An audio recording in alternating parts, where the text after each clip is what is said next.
warahmatullahi wabarakatuh.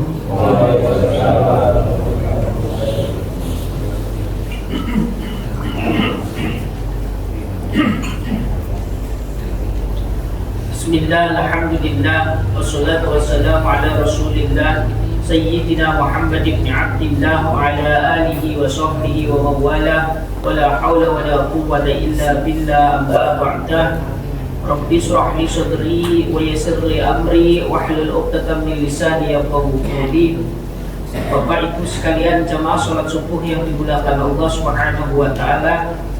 Alhamdulillah, pagi hari ini kita masih diberi sehat walafiat oleh Allah Subhanahu wa taala, sehingga kita semuanya masih tetap istiqomah untuk rutin mengikuti kajian-kajian yang diadakan oleh Takmir.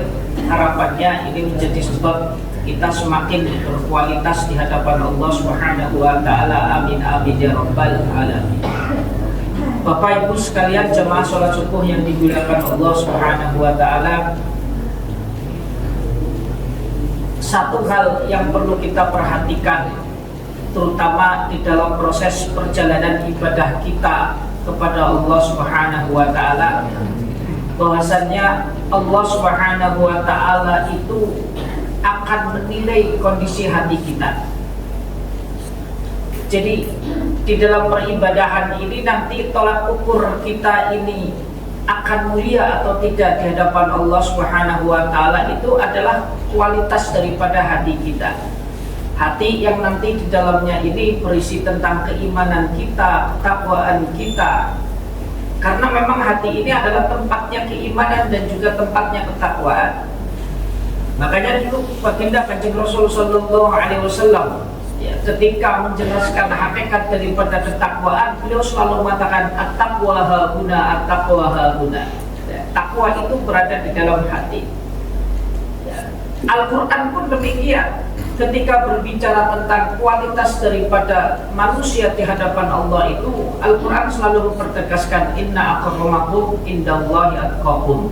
Yang paling mulia di antara kalian semuanya adalah yang paling bertakwa. Artinya begini Bapak Ibu sekalian, hati kita ini nanti yang akan menjadi sorotan utama Allah Subhanahu wa taala ketika menilai kita semuanya kelak di akhirat nanti. Alasannya tentu karena memang jasad ini kan kita terima barang jadi. Jasad kita kan terima jadi. Tidak ada seorang pun yang terlahir ke alam dunia ini custom gitu. Saya pengen terlahir seperti ini, kan tidak ada. Oleh karenanya Allah bijaksana. Wong itu barang kita terima jadi, tidak ada nilainya di hadapan Allah Subhanahu wa taala. Beda kalau hati ini kan sesuatu yang dibangun, sesuatu yang diperjuangkan oleh kita. Melalui apa? Melalui amal-amal kita semuanya. Karena memang sesuatu yang diperjuangkan, maka Allah akan memberikan apresiasi. Mana yang benar-benar berjuang untuk membersihkan hatinya, mana yang benar-benar berjuang untuk meningkatkan kualitas hatinya. Bapak Ibu sekalian, di dalam dunia sufistik ini, hati manusia ini tergolongkan menjadi tiga. Dan ini seperti apa yang dikategorikan oleh Al-Quran itu sendiri. Ada hati yang hidup. Hati yang hidup ini hati yang nanti memiliki tanda-tanda tertentu. Jadi, kemudian ada hati yang mati. Ini yang dalam bahasa Al-Quran itu dikatakan hati yang keras. Summa qasat qulubukum min ba'di dzalika fayyakal hijarati aw ashaddu qaswah. Ini adalah hati yang mati, keras, begitu keras, bahkan jauh lebih keras daripada batu. Kemudian yang nomor tiga ini ada hati yang sakit, yang dalam bahasa Al-Quran kemudian dikatakan fi qulubihim maradun fazadahumullahu marad. Dan itu adalah kondisi daripada hati manusia. Ada yang sehat itu kan hati orang-orang yang beriman kalau gambaran Al-Quran. Illa man atallaha biqalbin salim. Qalbin salim itu adalah hati yang sehat. Kemudian hati yang sakit itu adalah hatinya orang munafik. Kemudian hati yang mati itu adalah hati daripada orang-orang yang tidak mau beriman. Lantas pertanyaannya begini Bapak Ibu sekalian, Bagaimana kita ini bisa mengetahui apakah hati kita masih hidup ataupun masih mati, ataupun hati kita ini sudah berada di dalam keadaan sakit yang berujung kepada kematian? Al-Imam Ibnu Athaillah As-Sakandari di dalam hikmahnya beliau mengatakan, min alamati mautil qalbi, kata Imam Ibnu Athaillah, salah satu tanda hati seseorang itu mati, adamul husni ala ma fataka minal muwafiqat. Ketika seseorang ini tidak merasakan kesedihan ketika meninggalkan kewajiban. Jadi fataka itu ketika tertinggal, bukan hanya soal meninggalkan, ketika dia tertinggal untuk melaksanakan perintah-perintah Tuhan, khususnya adalah yang wajib. Kalau ada seseorang kok kemudian tidak merasakan sedih ketika tertinggal untuk melaksanakan perintah-perintah Allah Subhanahu wa Ta'ala, ini bertanda kalau hatinya sudah mati. Kemudian wa tarkun nadami ala ma fa'alta min wujudiz zalat. Termasuk juga tanda hati orang yang sudah mati itu ketika seseorang melakukan pelanggaran-pelanggaran terhadap aturan syariat, maka dia tidak pernah merasakan penyesalan. Ini tanda besar yang disampaikan oleh Al-Imam Ibnu Athaillah As-Sakandari. Bapak Ibu sekalian yang dimuliakan Allah Subhanahu wa Ta'ala, kalangan sufistik itu ketika berbicara tentang sesuatu itu biasanya berbicara yang sifatnya teknis. Karena sekali lagi saya sampaikan, dasar mereka mengatakan ini itu bukan hanya sekedar teori daripada Al-Quran dan hadis mata, tetapi adalah pengalaman-pengalaman yang mereka jalani di dalam setiap keseharian mereka, yang kemudian diterangkan kepada kita sebagai wujud implementasi daripada teori yang ada di dalam Al-Quran dan hadis. Dan ini yang kemudian bisa membantu kita untuk mengidentifikasi diri kita, Bapak Ibu sekalian. Sederhana memang tadi yang disampaikan. Tanda hati yang mati itu ketika seseorang itu tidak merasakan sedih ketika terlewat untuk melakukan hal-hal yang diperintahkan oleh Allah Subhanahu wa Ta'ala. Sebagai satu contoh misalkan, ada orang tertinggal melaksanakan sholat 5 waktu, dia merasa biasa-biasa saja. Nah ini yang bertanda kalau hatinya ini sudah tidak beres. Ada orang yang kemudian tergelincir melakukan larangan-larangan di dalam aturan syariat, lalu kemudian tidak merasa menyesal sedikit pun atas perilakunya itu. Nah ini bertanda kalau hatinya sudah mati. Dalam kanda lain, dalam bahasa yang lain, orang kalau hatinya masih hidup, kalau tertinggal satu kewajiban, maka dia akan merasakan kesedihan yang mendalam. Orang yang hatinya masih hidup, kalau dia melakukan pelanggaran terhadap aturan syariat, maka dia akan menangis, meminta pengampunan di hadapan Allah Subhanahu wa Ta'ala. Ini berarti tandanya masih hidup. Kalau dalam praktek sehari-hari Bapak Ibu sekalian, misalkan ketika kita dalam perjalanan, seringkali kan yang namanya orang di jalan ini kan halangannya itu kan banyak Bapak Ibu sekalian. Sudah masuk waktu sholat tertentu, kemudian kita belum melaksanakan sholat, sementara waktu itu sudah semakin mendekati waktu sholat yang lain, maka tanda hati daripada orang yang masih hidup, dia tidak akan merasa nyaman di dalam perjalanannya. Oh ini sudah masuk waktunya sholat asar ini, sebentar lagi mau masuk waktu sholat maghrib. Maka yang dia pikirkan adalah bagaimana caranya dia melaksanakan sholat asar sebelum masuk waktu sholat maghrib. Ini di dalam praktek kehidupan kita sehari-hari. Sama persis ketika seseorang dihadapkan dengan sesuatu yang terlarang, kalau hati orang yang masih hidup ini adalah hal-hal yang bisa melanggar perintah daripada syariat, maka dia akan mengekang dirinya untuk tidak terjerumus di dalam larangan tersebut. Ini berarti orang kalau orang yang hatinya itu masih hidup dan juga orang yang hatinya itu bisa dibenerin. Nah kebalikannya kalau orang hatinya sudah mati itu ya dalam perjalanan tertinggal sholat ya biasa-biasa saja. Ya, seolah-olah dia punya pikiran gampang nanti urusan sholat ini nantilah saya kalau sudah pulang namanya juga dalam perjalanan. Sementara dia tidak punya alternatif lain untuk menggugurkan kewajiban-kewajiban tersebut. Nah ini tanda daripada orang itu hatinya hidup ataupun hatinya mati.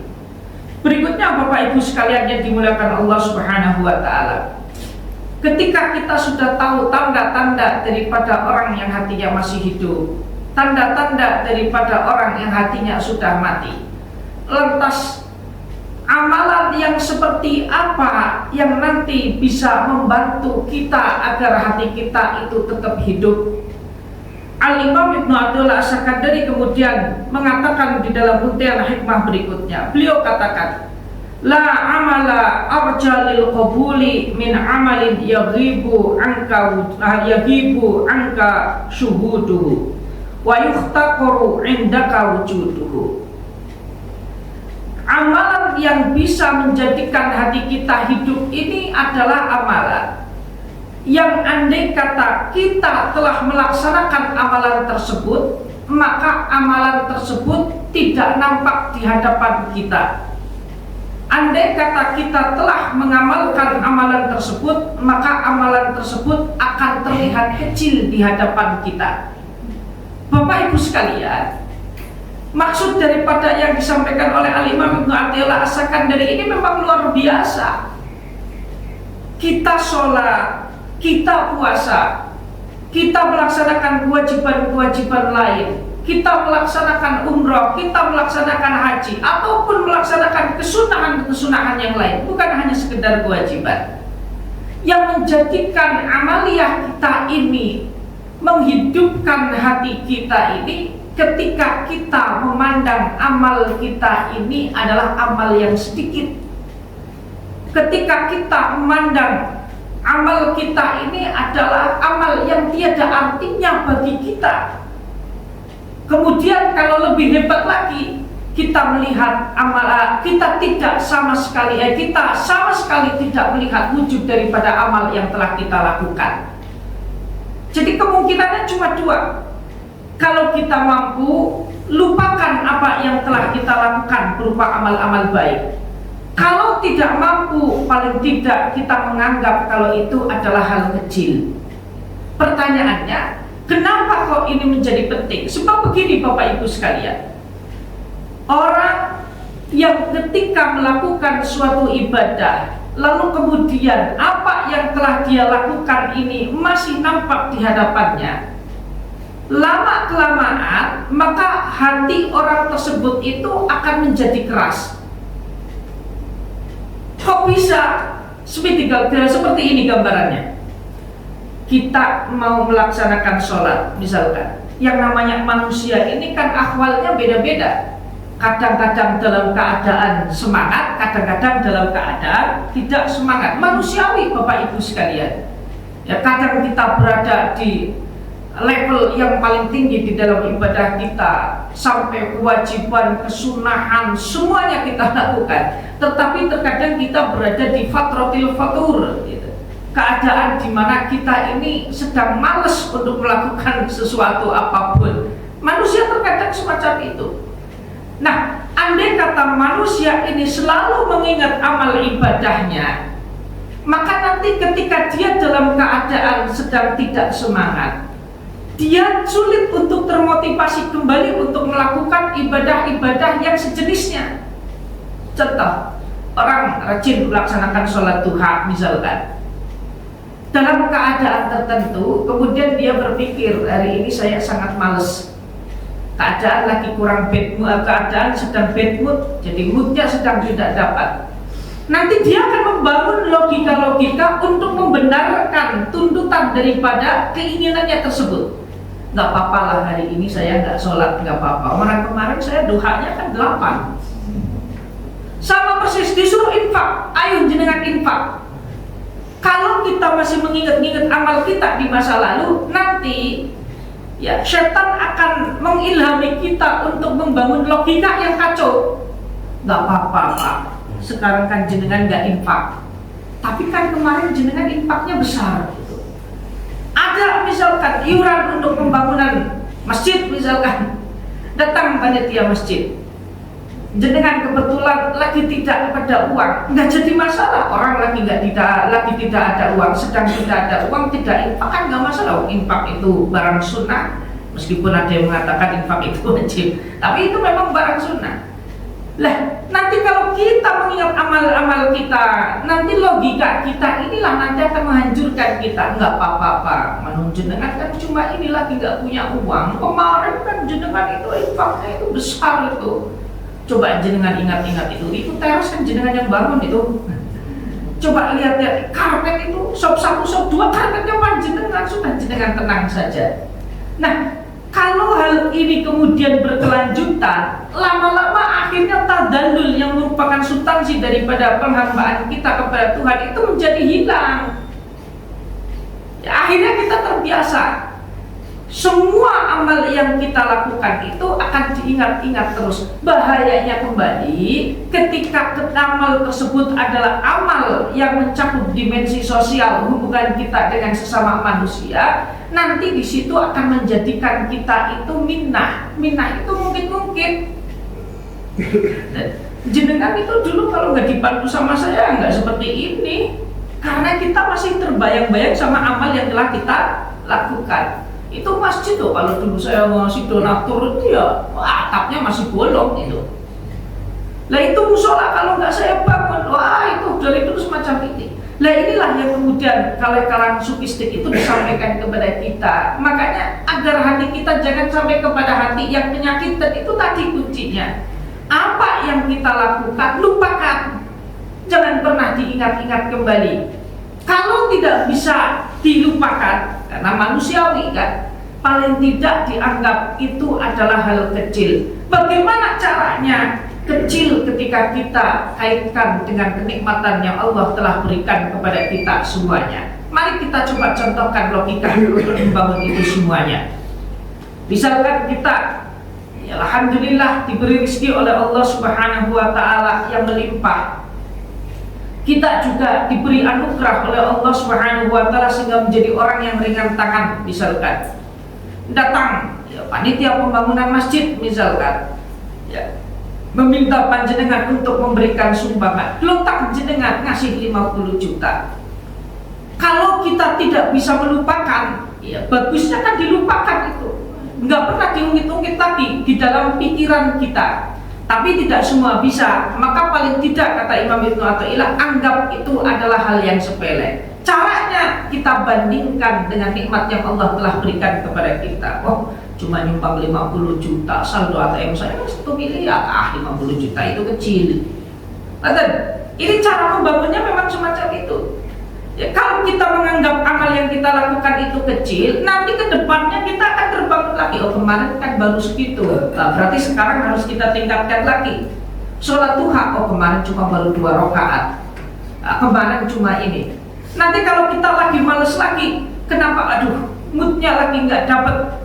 Sholat jamaah lagi nggak dapat, kajian nggak dapat. Nanti kita lihat, oh itu kan kurang gitu, itu kajian juga berapa jam. Waduh, sementara umur kita terbatas, manusia hidup di alam dunia ini terbatas, saya harus segera memperbanyaknya. Nah, kalau kita melihat amal kita ini kecil, tapi kita akan termotivasi untuk memperbanyak. Beda sama yang pertama tadi. Kalau yang diingat-ingat itu adalah amal kita, yaitu ingatnya tidak kecil di amal kita, nanti lama-kelamaan hati kita ini akan menjadi hati yang keras. Bahayanya nanti kemudian sampai kepada tahap yang mati. Akhirnya di puncak daripada kehidupannya bisa jadi setan menggelincirkannya. Karena setan itu paling pintar Bapak Ibu sekalian. Ketika manusia hendak menghadapi sakaratul maut, disitulah kemudian setan mati-matian untuk menggelincirkan kita semuanya. Terkadang dibangun logika-logika mengilhami kepada kita dengan pemikiran-pemikiran yang buruk. Tenang Pak, jenengan itu kan ahli infak, ahli sodako.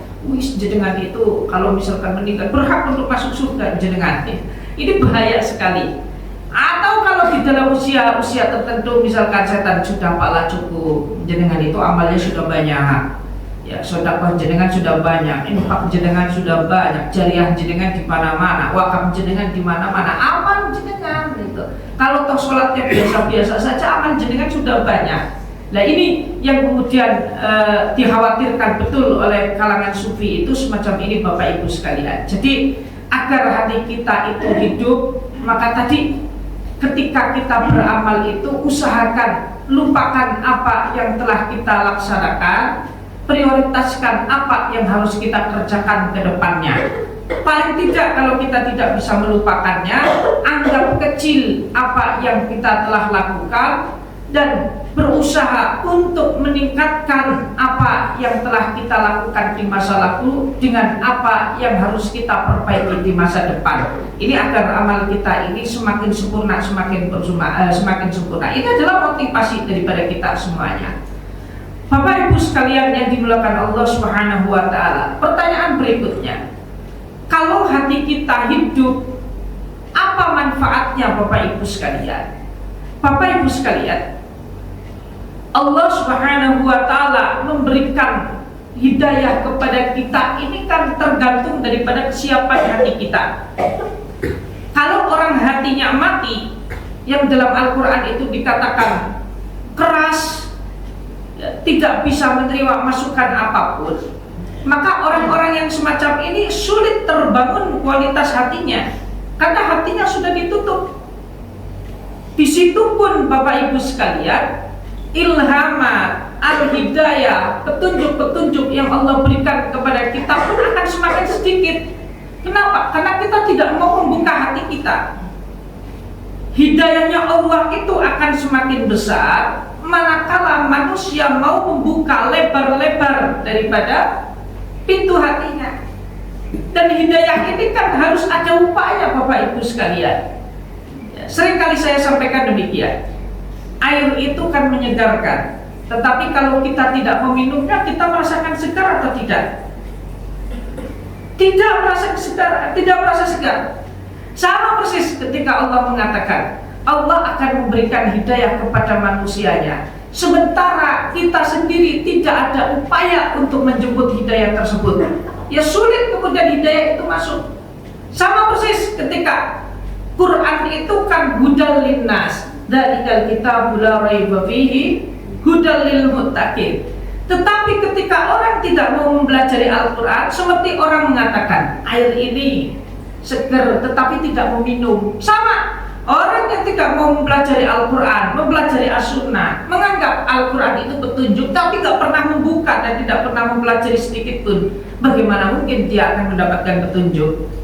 Nah ini hal-hal yang seperti inilah Bapak Ibu sekalian. Lalu kemudian saya sampaikan ini, taat yang kita lakukan itu murni adalah karena ilham daripada Allah Subhanahu wa taala, murni karena ada nur yang Allah berikan kepada kita. Dan cahaya yang Allah berikan kepada kita, yang Allah masukkan ke dalam hati kita, ini bertahap Bapak Ibu sekalian.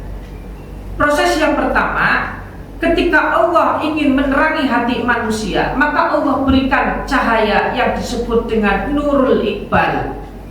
Nurul Iqbal itu maksudnya gini, ketika Allah memerintahkan satu kewajiban, ketika Allah menyampaikan larangan-larangan terkait tentang masalah hal-hal yang diharamkan oleh Allah Subhanahu wa taala, maka Allah akan ilhamkan kepada manusia untuk menerima apa yang disampaikan oleh Allah. Oh iya, sholat itu wajib, itu namanya waridul iqbal. Oh iya, puasa itu wajib. Oh iya, minuman keras itu haram. Oh iya, riba itu haram. Oh iya, itu barang-barang terlarang, nyakiti tetangga ini adalah sesuatu yang terlarang. Ini adalah waridul iqbal. Di dalam tahap pertama bagi manusia yang hatinya hidup, dia akan merasakan itu semuanya. Nah, setelah ada waridul iqbal, maka di dalam tahapan berikutnya, kata Imam Ibnu Athaillah As-Sakandari, ada yang namanya waridul istiqbal, atau sering dikatakan waridul iqbal juga. Yang pertama ini adalah kesadaran seseorang untuk mengatakan, oh ya, itu adalah wajib, itu adalah haram. Yang kedua, tergerak hatinya untuk melaksanakan kewajiban tersebut atau meninggalkan larangan tersebut. Ini adalah anugerah. Dan sifatnya ini berada di level kedua. Ya, banyak orang yang berada di waridul intibah atau berada di tingkatan dia sadar akan perintah dan larangan, tetapi dia kemudian tidak melaksanakan. Banyak. Ya. Apakah sholat itu wajib? Wajib. Ayo jenengan sholat, ya nantilah nunggu tuaan dikit. Apakah puasa Ramadan itu wajib? Wajib. Ayo puasa, nantilah puasa tak kalau saya sedang bombong. Yang lebih parah lagi, ayo Pak sholat belum dapat hidayah. Jenengan tidak mau menjemput hidayah. Ayo Pak kita puasa, belum dapat hidayah, belum. Nanti kalau sudah dapat hidayah saya baru puasa. Nah ini waridul intibah, nanti sampai kepada waridul iqbal. Allah gerakkan kita untuk menjemput atau untuk melaksanakan apa yang diperintahkan, ataupun untuk meninggalkan apa yang dilarangkan. Jadi setiap yang dia pahami tentang satu kewajiban, maka tergerak hatinya untuk segera melaksanakan. Setiap terbesit apa yang Allah larangkan, maka disitulah kita berusaha sekuat mungkin untuk meninggalkannya. Baru tingkatan yang ketiga ini yang disebut dengan waridul wisol. Kalau sudah waridul wisol Bapak Ibu sekalian, maka dia sudah masuk di dalam setiap perintah-perintah Tuhan dengan penuh kenikmatan. Diperintah untuk sholat, menikmati betul sholat yang dia lakukan. Ini yang disebut dengan waridul wisol. Ini adalah tingkatan yang ketiga. Dan ini jarang ditempuh atau jarang didapat oleh kita semuanya, karena memang ini butuh mujahadah yang lebih, butuh usaha yang lebih. Nah ini manfaat daripada hati kita yang hidup itu seperti tadi Bapak Ibu sekalian. Makanya saya akan berikan satu kesimpulan sederhana. Begini Bapak Ibu sekalian, kalau kita ini tidak merasa sedih ketika kita meninggalkan kewajiban, tidak pernah menyesal manakala kita ini tidak pernah menyesal atas apa yang kita lakukan, yaitu berupa pelanggaran-pelanggaran terhadap aturan syariat, maka ketahuilah ini berarti kondisi hati kita sedang tidak baik saja.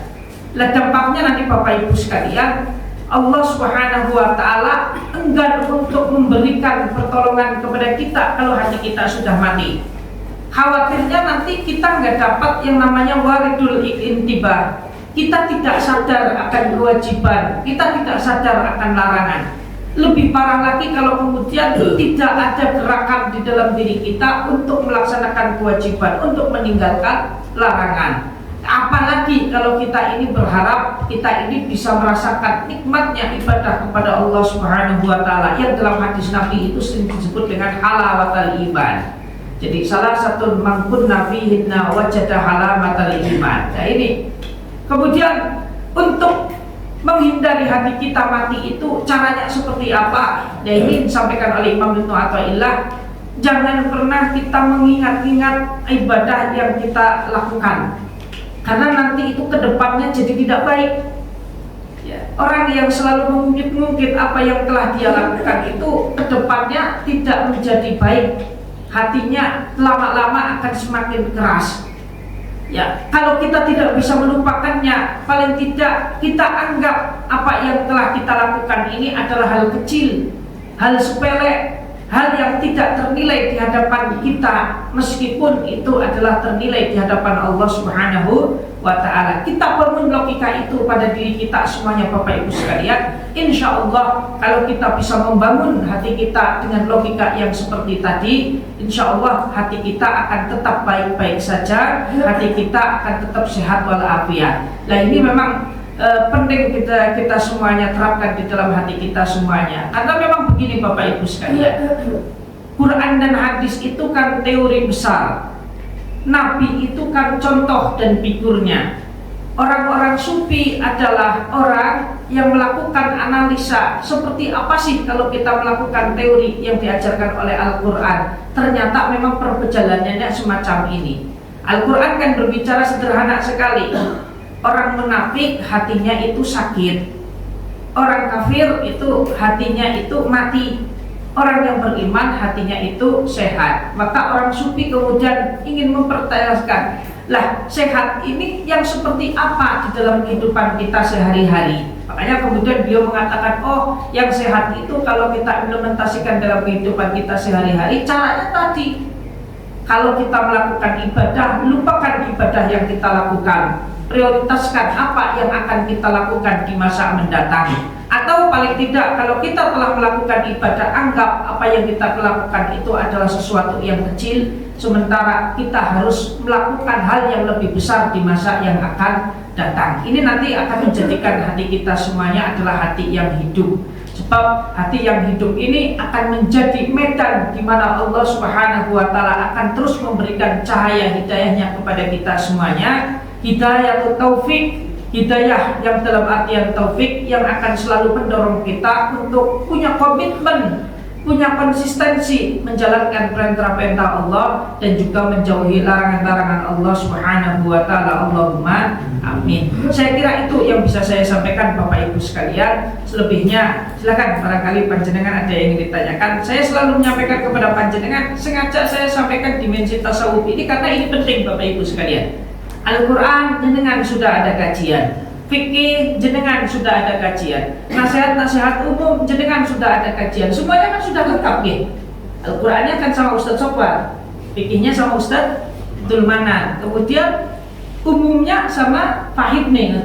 Jadi saya mengambil dimensi yang kemudian jarang orang itu mengambilnya. Ini biar kajian kita ini lengkap, ada Qurannya, kemudian ada hadisnya, kemudian biasanya yang melihat aspek historikal sejarahnya itu biasanya Pak Abdurrahman gitu. Saya kira itu menjadi kelengkapan daripada kita semuanya. Hati kita semakin baik, amal ibadah kita semakin berkualitas. Allahumma amin. Wassallallahu ala sayyidina Muhammadin nabiyil ummi wa ala alihi wasallam. Alhamdulillahirabbil alamin. Assalamualaikum warahmatullahi wabarakatuh. Monggo Pak Haji. Tadi disinggung masalah Al-Quran sebagai petunjuk. Okay. Namun demikian ada beberapa ayat seperti alif, lam, mim, nun itu tidak ada penjelasannya. Untuk itu kami mohon dijelaskan. Itu untuk ayat-ayat yang semacam itu, ayat-ayat yang mutasyabihat, ya terutama adalah fawatihus suwar. Fawatihus suwar itu adalah pembukaan-pembukaan di dalam Al-Quran yang sering dibuat dalam bentuk huruf nun, mim. Nah, Qaf, kemudian ini kalau orang bacanya kan Yasin, Nun, itu kalau nggak pernah ngaji nanti Yasin dibacanya yes, Nun nanti dibacanya no. Qaf ha ya ain sod bacanya ka ha ya aso gitu kan. Begini. Memang betul Al-Quran itu sebagai petunjuk. Kemudian kenapa Allah Subhanahu wa ta'ala di dalam Al-Quran menyampaikan ayat-ayat yang mutasyabihat seperti itu? Para ulama di dalam penafsirannya itu ada dua golongan. Yang pertama ada golongan takwil, yang kedua ini ada golongan takwil. Kelompok yang takwil itu maksudnya dia memasrahkan betul ayat-ayat tersebut itu tidak ada yang tahu kecuali adalah Allah Subhanahu wa ta'ala. Pasti di dalam ayat tersebut itu ada hikmahnya. Kelompok yang kedua itu kelompok yang berusaha mentakwil daripada ayat tersebut. Maka ayat Hamim, Alif Lam Mim itu kemudian ditafsirkan dengan berbagai macam penafsiran. Rata-rata kelompok yang kedua ini yang ketika menafsirkan ayat-ayat yang fawatihus suwar yang seperti tadi Hamim Shad, mereka ini akan lebih menafsirkan kepada sisi keagungan Allah. Sisi keagungan Allah menjelaskan tentang kebesaran-kebesaran Allah Subhanahu wa ta'ala yang ada di dalamnya, tetapi tidak berbicara tentang hukum, tidak berbicara tentang petunjuk bagi kita semuanya. Ini khusus untuk ayat-ayat yang semacam tadi. Lalu ditanya, hikmahnya seperti apa? Lantas hikmahnya apa? Allah Quran katanya petunjuk bagi kita, sementara ada ayat yang kemudian kita tidak bisa. Hikmahnya kita ini disuruh untuk taslim. Kita ini disuruh untuk menerima sepenuhnya. Karena basic kita menerima Al-Quran ini sebagai kitab suci kan keimanan. Jadi kita itu disuruh menerima. Makanya Allah katakan minhum walladzi anzala 'alaikal kitaba minhu ayatun muhkamatun. Kemudian ada juga yang mutasyabihat. Kemudian di akhir ayat tersebut kan orang-orang yang beriman, warrosibun nabi orang-orang yang rosih hatinya, maka dia akan mengatakan amanah, dia tetap mengatakan saya iman. Jadi itu untuk menguji keimanan kita. Artinya apa kalau kita telisik lebih dalam? Logika manusia ini sepenuhnya tidak akan pernah mampu menyingkap kebesaran Tuhan, Bapak Ibu sekalian. Orang-orang filsafat pasti paham betul pola pikir manusia, pikiran manusia ini ada batas limitnya. Sementara kebesaran Tuhan, kebesaran Allah Subhanahu wa taala tidak ada batas limitnya. Ya, salah satu daripada bentuk batas limit daripada manusia ini, dia tidak bisa menyingkap dibalik daripada ayat-ayat mutasyabihat yang seperti tadi, yang termasuk adalah ayat-ayat yang Hamim, Yasin. Makanya tafsir apapun itu, kalau madhab yang pertama selalu mengatakan Allahu a'lamu bi muradihi bidzalik. Lah itu untuk menguji. Jadi kita di dalam batasan keimanan kita itu seperti itu. Sekaligus menanamkan kesadaran bagi kita semuanya, logika manusia ini ada batas limitnya, batas maksimal yang dia tidak mungkin bisa menyingkap kebesaran Tuhan di dalam batasan tersebut. Kalau di dalam ilmu tauhid itu, sehebat apapun akal manusia, dia hanya bisa melogikakan wujudnya Tuhan, tetapi dia tidak bisa kemudian sampai melihat wujudnya Tuhan di alam dunia ini. Dengan apapun dia tidak akan mampu. Ini karena sudah melewati batas limit. Dan itu yang disampaikan oleh para mufassir itu seperti itu, Bapak sekalian. Jadi kenapa ada itu? Ya untuk menguji keimanan kita, sekaligus menanamkan di dalam pikiran kita, akal kita ini ada batas limitnya, batas maksimal yang tidak bisa kita lebih untuk mengoperasikan akal kita. Makanya kan di dalam agama itu ada yang namanya rukun iman. Sama iman itu kan iman kepada Allah, dalam artian kita percaya 100%. Ini untuk memutus batas limit pikiran kita. Bukan berarti untuk memutus kita berpikir, tidak, tetapi untuk memberikan batasan limit pikiran kita. Kemudian iman kepada Nabi, ini juga kan untuk memberikan batas maksimal pemikiran kita. Jadi kalau sudah apa yang dibawa oleh Nabi itu kan nggak bisa kemudian kita Muhammad jadi paham orasi disampaikan kalau pangerannya. Jadi Muhammad bisa gak sih mempresentasikan apa yang disampaikan oleh Jibril, karena berbeda. Jadi tidak bisa kita lihat dengan teori hermeneutik. Kemudian kita iman berdasar kepada kitab suci, kemudian kita tidak ada batas limitnya. Kita silahkan mengurai apa yang ada di dalamnya, tetapi jangan sampai kepada batas limit yang tidak bisa dijangkau oleh akal kita. Ya termasuk tadi itu. Ya ayat-ayat yang ada di dalam Fawathihus Suwar. Ya orang-orang warasihuna fil ilmi yaquluna amanna bihi kullun min 'indi rabbina. Tapi kalau orang yang hatinya tidak masih ada perasaan-perasaan yang tidak baik atau keimanan yang masih belum sempurna, fa ammal ladzina fi qulubihim zayghun fayattabi'una ma tasyabaha minhu ibtigha'a ta'wili. Itu. Jadi semacam itu. Itu memang para ulama menjawabkannya, sudah memberikan jawabannya seperti itu, Pak Haji. Ada lagi, Bapak? Monggo. Waalaikumsalam. Ada beberapa pertanyaan, Ustaz. Jadi kan Pak Ustaz menyampaikan manakala agar hati kita tetap kesehatan itu kan tidak mungkin amalan yang sudah kita laksanakan. Nah, manakala kita ternyata kita mungkin apakah ikhlas kita saat itu hilang dan amal kita juga hilang dengan mungkin tadi. Terus yang kedua, jadi kan kita sampaikan kalau manakala kita melanggar aturan perintah, terus kita merasa tidak tenang. Kemudian saat kita tidak melaksanakan saat ini waktunya sholat kok belum sholat, nah ini hati kita seperti tidak nyaman ketika kita sehat ya.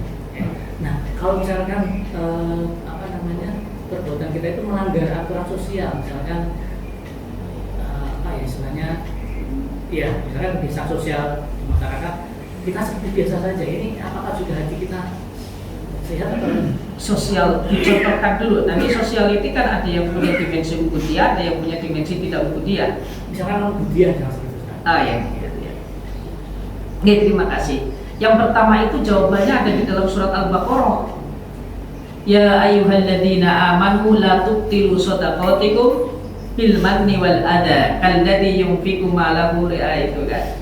Jadi ya ayyuhalladzina amanu la tubtilu shadaqatikum bil manni wal adha. Wahai orang-orang yang beriman, janganlah kalian semuanya itu menghilangkan pahala daripada amal panjenengan. Ini kan sebenarnya konteksnya di dalam masalah sedekah, tetapi ini berlaku di dalam semua ibadah. Jangan jenengan itu menghilangkan pahala daripada amal panjenengan itu bil manni wal adha, dengan cara manun. Manun itu mungkin jenengan dulu kalau enggak ditolong sama saya ya enggak seperti ini. Jenengan harusnya banyak syukur kepada saya. Itu hilang pahala kita. Ya. Itu kalau dari dimensi fikihnya seperti itu.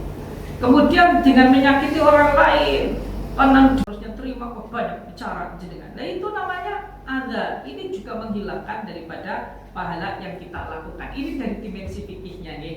Artinya kalau dari dimensi tasawuf nanti berujung hati jenengan itu akhirnya jadi keras gitu. Itu dimensi tasawufnya seperti itu. Dimensi fikihnya hilang pahala yang kita lakukan. Kemudian yang kedua tadi namanya ketika kita melanggar sesuatu tapi yang punya di dalam tataran sosial. Gini Bapak Ibu sekalian, tataran sosial ini kan ada yang punya dimensi ibadah, ada yang punya dimensi tidak ibadah. Kalau yang punya dimensi ibadah, misalkan hak tetangga yang sekarang lagi viral misalkan itu kan, kita punya tetangga itu kan ada hak-haknya Bapak Ibu sekalian. Hak di dalam bersikap, hak di dalam menghargai dan lain sebagainya. Jadi bukan hanya hak dan kewajiban saja di dalam tetangga, bahkan di dalam urusan bangun membangun pun ada aturannya di dalam fikih secara teknisnya. Kita rumah dempetan sama tetangga. Kalau secara fikih, kalau yang dempetan sama tetangga temboknya sendiri-sendiri atau satu join? Oke, kadang-kadang kan ada yang join. Kalau yang join, maka aturan fikih bilang dulu sama tetangga, saya izin memakai tembok panjenengan. Kalau enggak, ya saya nyewa. Itu aturan fikihnya seperti itu. Fikih mengatur betul. Jendela saja kalau kita itu di rumah yang kayak model perumahan misalkan teras depan pun, kalau kita membuat jendela atau itu tidak boleh kemudian menjorok tetangga atau bukanya ke arah tetangga, nggak boleh, harus ke dalam. Sama persis ketika kita membuat pintu, yang kita misalkan pintu rumah misalkan, kalau di gang itu kan ada durub al-mushtarak. Ada jalan yang memang ini menjadi milik bersama. Buka pintunya nggak boleh keluar sebenarnya kalau menurut aturan fikih. Tetapi harus ke dalam. Apalagi kalau kemudian bisa mengganggu orang yang melintasi jalan tersebut. Jadi parkir mobil di gang yang sempit, yang sulit itu sebenarnya haram itu. Itu dalam tataran fikihnya seperti itu. Nah artinya begini, kalau misalkan kita melanggar tataran sosial yang punya dimensi ibadah, itu nggak beda jauh sebenarnya. Tetapi kalau tataran sosial yang tidak punya dimensi ibadah, nah ini beda cerita lagi. Karena kita berbicara tentang olah hati itu kan mana yang dimensi ibadah, mana yang tidak dimensi ibadah. Tapi biasanya begini Bapak Ibu sekalian, suatu karakter itu kalau sudah terbentuk maka dia akan diterapkan dimanapun. Orang yang kalau dia melanggar aturan agama itu terasa atau menyesal dan menganggap aduh ini gimana ya, maka itu akan menjadi karakter yang ada di dalam dirinya. Sehingga ketika dia melanggar aturan-aturan sosial pun biasanya dia akan punya perasaan seperti itu. Karena karakter, dan karakter ini kan sifatnya tetap. Dan dia orang yang penakut, ini KB perkara ya akan semacam itu Bapak Ibu sekalian. Orang yang pemberani di dalam segala halnya seperti itu. Karena karakter ini kan kalau sudah terbentuk, maka dia akan selalu berlaku biasanya di dalam segala hal. Itu biasa semacam itu. Tapi kalau kaitannya dengan dosa itu, kalau sesuatu yang tidak ada nilai ibadahnya itu tidak punya dimensi ibadahnya, ya tidak ada kaitannya dengan dosa tadi. Tetapi kalau tadi, kalau sudah menjadi karakter nanti akan berlaku dalam semua hal. Teten Pak Haji, monggo kenali Bapak Ibu sekalian, ini kan kasih gitu. Monggo Pak Haji. Untuk membedakan ya kondisi hati kita, misalnya begini, kalau kita lagi kajian seperti ini, hati kita itu kayak connect gitu, kayak sadar gitu, tentang apa ibadah dan segala macam gitu. pindah tempat atau pindah satu kegiatan yang lain atau ke rumah atau apa itu hilang gitu. Maksudnya turun. Apakah itu menjadi salah satu tolak ukur hati kita itu ada sifat munafik misalnya? Itu mungkin seperti itu. Misalnya gini, kalau lagi ikut kajian di masjid itu kita sadar ada kekeliruan. Tapi kalau ada kumpulan-kumpulan yang lain, kita ngobrolnya lepas gitu, atau merencanakan sesuatu yang lepas dari kajian-kajian itu. Begini Bapak sekalian. Yang namanya hati itu kan dalam bahasa tasawuf disebut dengan mauridul ahwal. Mauridul ahwal itu ya kondisi hati kita itu ya seperti itu. Bukan kita semuanya seperti itu. Lah, pertanyaannya kalau kajian itu sadar, kemudian di luar kajian itu kemudian nggak sadar, manusiawi. Makanya di dalam dunia orang tasawuf, saya belum pernah menyampaikan ya. Kalau di dalam dunia tasawuf itu cara berteman kita ala sufistik, ini cara berteman daripada kalangan sufi itu memang harus milih-milih gitu. Sampai kemudian kalau tidak salah di dalam hikmah yang beberapa saya lupa, la tashab man la yanhaduka ahwaluhu ila ta'atillah. Bahkan kita dilarang untuk berteman dengan orang yang keadaannya itu tidak membangkitkan semangat kita untuk beribadah. Itu jangan itu. Ya punya teman tapi ngajaknya ayo sholat jamaah gampang isi nompoy jamaah isi dijadikan itu nek nonton kita orang bisa ke momennya hanya satu kali, eventnya itu tertentu loh gitu kan. Kalau itu gampang itu, lah itu jangan berteman seperti itu. Tetapi itu nggak jadi masalah. Kalau misalkan kalau lagi kajian sadar, nanti di luar kajian nggak sadar, nggak jadi masalah. Sama persis yang disampaikan oleh Al-Imam Ibnu Athaillah As-Sakandari. Kenapa? Karena ketika manusia masih sadar dan tidak sadar, ya sadar akan kita ingin kembali, kemudian nggak sadar, manusiawi, dan itu lebih baik daripada tidak sadar sama sekali.